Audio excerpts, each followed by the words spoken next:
Samantala, agad namang inalmahan ni Presidential Communications Secretary Jay Ruiz ang kumakalat na umano'y fake news at tinawag nitong demolition job tungkol sa umano'y maanomalya nitong pagkakaupo bilang bagong kalihim ng PCO.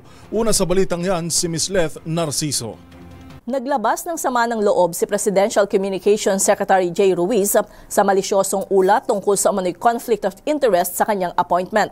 Sa press briefing sa Malacanang, tahasang tinawag ni Ruiz na fake news ang sinasabing pagmamay-ari niya ang Digital 8 na may joint venture sa IBC13 at nakakuha ng kontrata sa PCSO. Paglilinaw ng kalihim, wala siyang share sa nasabing kumpanya at ang tanging naging papel niya ay naging authorized representative sa joint venture agreement.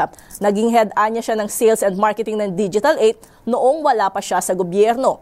Dismayado naman si Secretary Ruiz na hindi man lang muna hiningi ang kanyang panig bago inilabas ng media entity ang ulat, gayong mga kaibigan pa daw man din niya ang namamahala nito.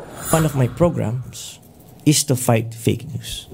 Not knowing na ako pala mismo ang magiging biktima ng fake news. Sinabihan, can you imagine, 206 million, paparatangan ka ng ganyan, na hindi ka man lang kunan ng panig, na hindi ka man lang tawagan.